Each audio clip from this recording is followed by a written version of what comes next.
Évidemment, et c'est un sujet tout à fait différent et infiniment plus dramatique des cris Allah Akbar entendus hier soir à la manifestation pro-palestinienne à Paris, place de la République, quelques heures après les obsèques de Dominique Bernard. Plusieurs députés ont condamné ces cris, de centaines de manifestants, comme le député des Républicains Pierre-Henri Dumont, qui a dit le 13 octobre, Dominique Bernard était égorgé au cri d'Allah Akbar. Ce soir, des milliers de personnes crient en plein cœur de Paris Allah Akbar. La France est au bord du gouffre. C'est vrai que la semaine dernière, il y avait une manifestation, on avait entendu Israël assassin, Macron complice, mais il n'y avait pas eu ces cris Allah Akbar entendus, comme si à chaque fois on montait d'un cran dans l'horreur. Donc je vous propose d'abord d'écouter ces manifestants.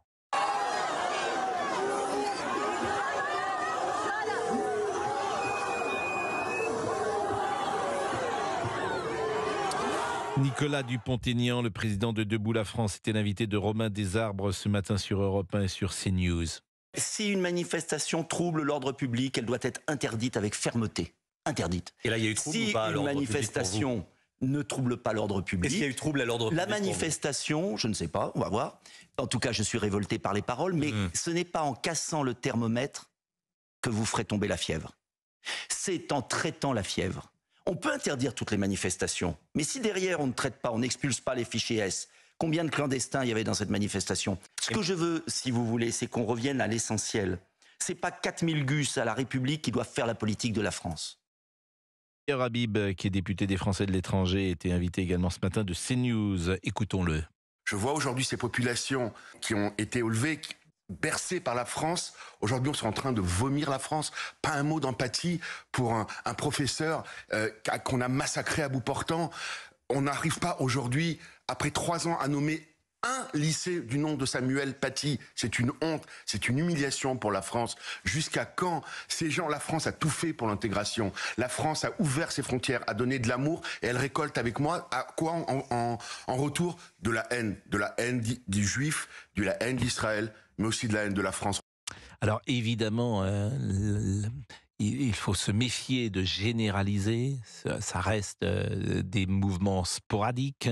Il y avait 4000 personnes à Paris, dans province ce sont des manifestations qui parfois rassemblent 100 ou 150 personnes. Je le dis tous les jours, mais c'est important de le préciser. Nous sommes avec Samia. Bonjour Samia. Oui, bonjour. Vous nous appelez d'où Samia? Alors, je vous appelle de Marseille. Bon, vous-même, comment vous définissez-vous dans cette France d'aujourd'hui? Alors, moi, je me définis comme une Française qui a des origines, fière de ses origines, parce qu'on m'a toujours dit, quand tu sais d'où tu viens, tu sais où tu vas. Donc, moi, je n'ai pas justifié mon intégration ou quoi. Je suis d'origine algérienne. Donc, mon grand-père était militaire dans l'armée française, avant même la guerre d'Algérie. Moi, je ne vis pas avec les fantômes du passé, je vais de l'avant. Et c'est comme ça que j'éduque mes enfants. C'est comme ça qu'on a été éduqués. Et c'est comme ça que la plupart des Français, comme moi, qui avons des origines, on avance. Après, personnellement, par rapport à la manifestation, alors, je ne la condamne pas, mais j'y participe pas. Je ne la condamne pas au nom des droits de l'homme et de la liberté d'expression. Vous ne condamnez pas Allah Akbar? Vous ne condamnez pas Allah Akbar? Alors, je vous explique. Ah, bien sûr que je condamne, ça n'a rien à faire dans une manifestation pour, comment dirais-je, c'est un bain de sang. C'est horrible ce qui se passe en Palestine, c'est horrible ce qui se passe en Israël. Moi, on va dire, je suis pro-palestinienne, mais anti-Hamas. Je n'irai pas manifester, tout en sachant que j'ai vu des vidéos de pays étrangers, souvent du Maghreb ou autres, qui soutiennent le Hamas. Moi, je ne soutiens pas le Hamas. Et quand vous dites que vous êtes pro-palestinienne, d'abord je vous remercie de votre... Je suis pro-palestinienne, moi je suis pro-la paix. Si demain, il y a une manifestation où il y a des musulmans, des juifs, des chrétiens, des athées, de tout le monde, comme il y a eu au lendemain de de ce qui s'est passé à Charlie Hebdo, j'y vais. Mais une manifestation où on va crier mort aux juifs, ou une manifestation, attention, parce qu'on n'a pas mis en avant que dans les manifestations pro-israéliennes, il y avait, je répéterai pas, j'ai vu des vidéos où il y avait des Israéliens qui disaient des choses vulgaires par rapport aux Palestiniens. Samia, vous avez dit je suis pro-palestinien, je voulais simplement savoir que recouvre cette expression ou ce positionnement. Je suis pour qu'on leur donne le droit de vivre, qu'on leur donne le droit de jouir de leur terre, qu'on leur donne le droit de s'émanciper. Ça veut dire quoi concrètement? 2 États, D'accord. tout simplement. Je suis pour 2 États. Par contre, je n'ai rien après les Israéliens, parce qu'il y a des Israéliens qui sont pour 2 États. Il ne faut pas mélanger tout le monde. Vous avez des Palestiniens qui sont pro-Hamas. Vous avez des Palestiniens qui sont contre le Hamas. Et le problème, c'est que nous, en France, on a récupéré un conflit qui n'est pas le nôtre. Les seules manifestations, moi s'il fallait interdire, il fallait interdire pro-israélien, pro-palestinien. Voilà. On peut pas 2 poids 2 mesures.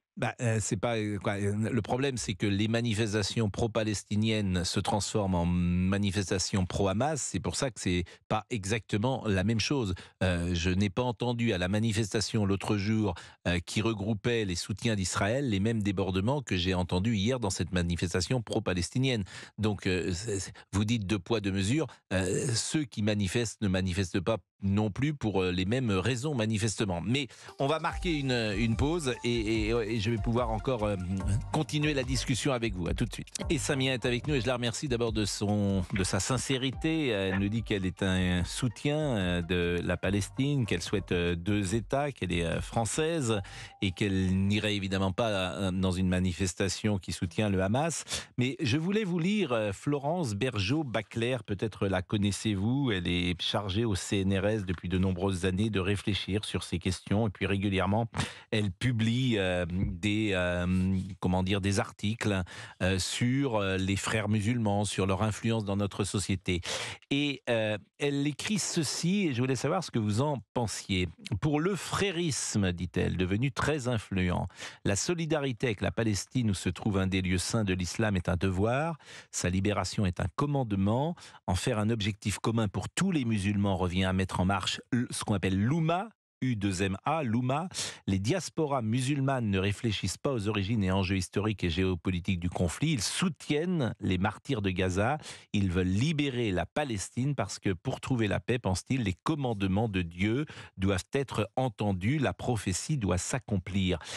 Nous ne sommes pas dans le temps politique, nous sommes dans l'espace du temps prophétique. Est-ce que vous-même, la motivation, lorsque vous dites « je veux 2 États », pour la Palestine et pour Israël, est-ce que votre motivation, elle est politique ou est-ce qu'elle est religieuse? Alors, elle est ni politique, elle est ni religieuse. Elle vient du cœur, tout simplement. Parce que parce que c'est un conflit qui dure depuis trop d'années. Arrive à un moment, je pense que ce soit ne serait-ce que pour les juifs ou les musulmans, la bonne entente. Voilà, pour qu'ils vivent tranquilles, qu'ils arrêtent. Parce que le problème, c'est qu'ils sont pris en otage. Le gouvernement israélien et le Hamas prennent en otage leur population. C'est pas là, honnêtement, ils auront tiré, ils seront battus avec une armée. C'est tout, c'est une guerre malgré que je suis contre les guerres. Mais là, c'est qui qu'on voit en avant qui meurt? Que des civils. On ne voit pas des militaires qui meurent dans cette histoire. Donc c'est pour ça qu'il faut arrêter ce massacre. Comme tous les massacres du monde, il faut les arrêter. Moi, au niveau de la religion musulmane, les juifs font partie des gens du livre, c'est-à-dire du Coran. Nous, on se doit de les respecter. Moi, je suis frère avec eux. Par contre, les extrémistes chez les juifs, je suis ennemi. Comme je suis ennemi avec tout ce qui est extrémiste chez les musulmans. Écoutez, votre position, je pense que... tout ça, je peux pas. J'ai envie de vous dire, si tout le monde était comme vous, et si tous ceux mais on est beaucoup... Le problème, vous savez ce qui se passe, oui. Vous savez ce qui se passe, Pascal, oui. C'est qu'on entend toujours les minorités. Vous vous rendez... Là, je regardais CNews, je regardais BFM, mais je suis choquée par les invités. Et je ne suis pas tous les Français d'origine maghrébine. En France, on est choqués.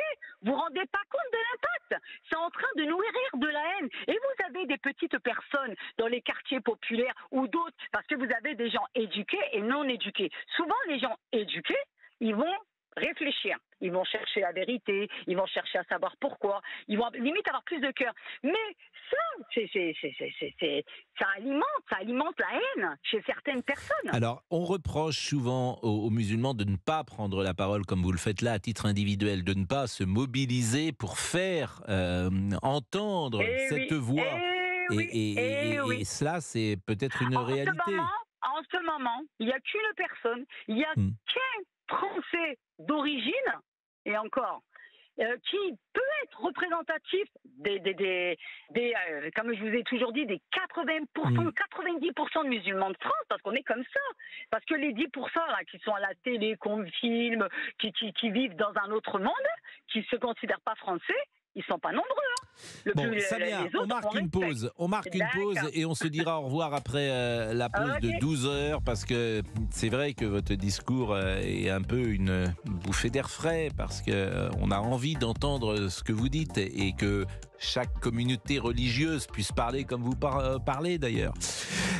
Pour le moment, à 11h58, c'est la pause. Le rappel des titres avec Émilie Dez, à tout de suite. Et Samia qui dit une chose qui est sans doute importante et qu'il faut entendre. Tous les musulmans, évidemment, ne souhaitent pas l'application de la charia en France. Et ça, faut le dire et le redire. Et vivent leur religion d'une manière différente des extrémistes religieux qui parfois prennent la parole. Alors Samia, je disais que j'allais vous dire au revoir dans quelques secondes, mais comme Alexandre est là, peut-être que Alexandre souhaite intervenir dans le débat, et qui sait s'il n'y aura pas un échange entre vous. Bonjour Alexandre. Okay. Alors non, globalement ce qu'a dit Samia était vrai, c'est-à-dire que tout le monde demande la paix et à ce que l'escalade évidemment s'arrête, mais ce qu'il faut surtout retenir, c'est que tout ça c'est évidemment de la faute du Hamas, c'est-à-dire pourquoi il y a toute cette situation. Je précise pour que le Hamas est allé chercher des Israéliens. Non mais Alexandre, je précise que vous-même êtes de confession juive, je crois. Oui, mais bon. Ça n'a pas grand-chose à voir avec le débat. Non, mais c'est important de dire qui est qui. Non, Alexandre, je pense toujours à l'auditeur.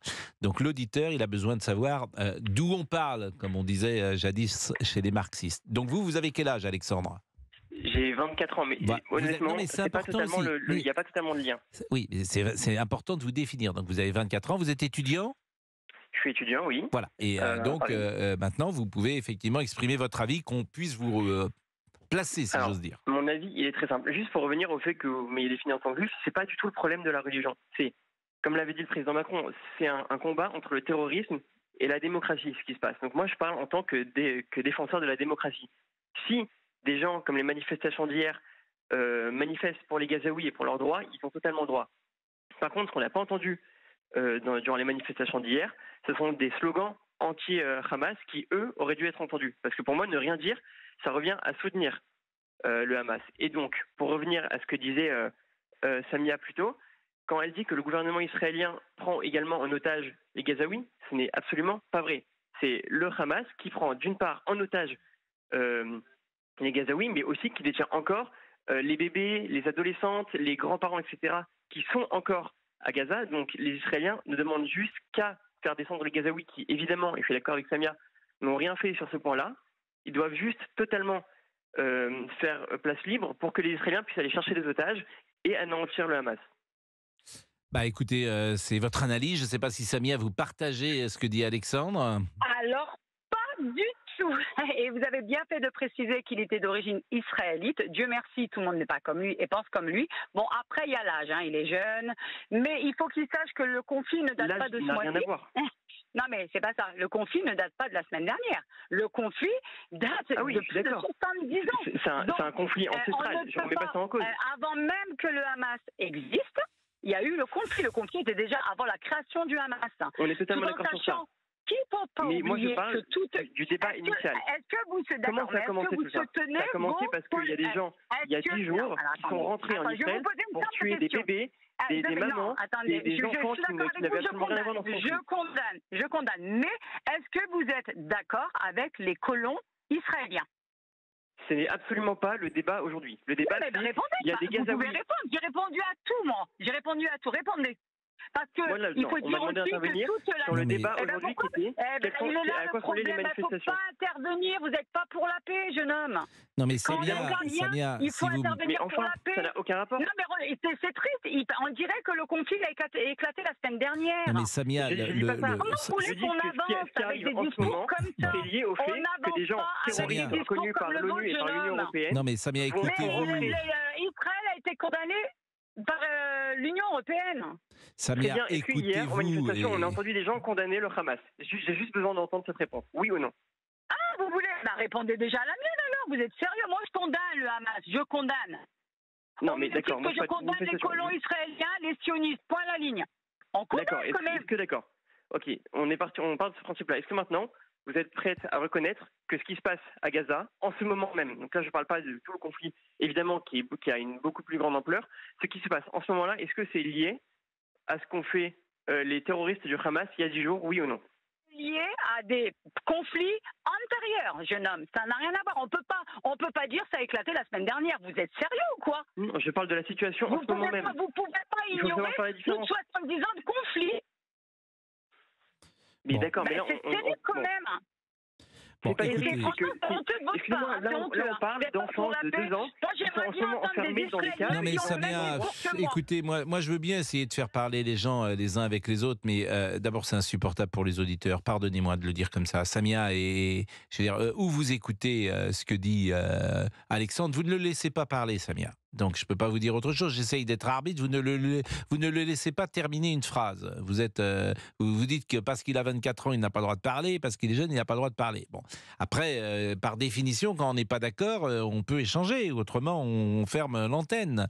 Donc il est 12h09, qu'est-ce qu'on fait? On marque une pause, oui. Et je donne la parole à Alexandre, qui peut peut-être conclure la séquence qu'il a eue avec Samia. Alexandre. Merci beaucoup de me donner la parole. Moi, la seule conclusion que je pourrais donner, c'est que hier, pour la première fois depuis très longtemps, j'ai eu peur à Paris. Parce que je me suis dit, il y a des gens en place de la République, des milliers de personnes, qui sont venus, qui, devant un message qui était bien de base, c'est-à-dire défendre le droit de vivre des Gazaouis, n'ont pas condamné le Hamas. Et ce qui est totalement délétère parce que ça reste un mouvement terroriste. Donc, en soutenant, disons, de manière silencieuse, le terrorisme, ils sont contre la démocratie. Et donc, du coup, c'est la première fois que j'ai entendu depuis très longtemps des milliers de personnes sur la place de la République, c'est un endroit fort quand même, c'est la République, aller à l'encontre de la démocratie. Donc, ma conclusion, c'est peut-être que des manifestations de ce genre-là n'auraient pas totalement dû être autorisées à ce moment-là de l'actualité. C'est vrai qu'on s'habitue à des choses parfaitement inadmissibles. Entendre sur la place de la République Allah Akbar est quelque chose d'effrayant, disons-le. Parce que pourquoi c'est effrayant? Parce que c'est effectivement le mot que disait celui qui a tué Dominique Bernard lorsqu'il l'a précisément assassiné. Donc c'est en cela que cette référence et ce mot est choquant.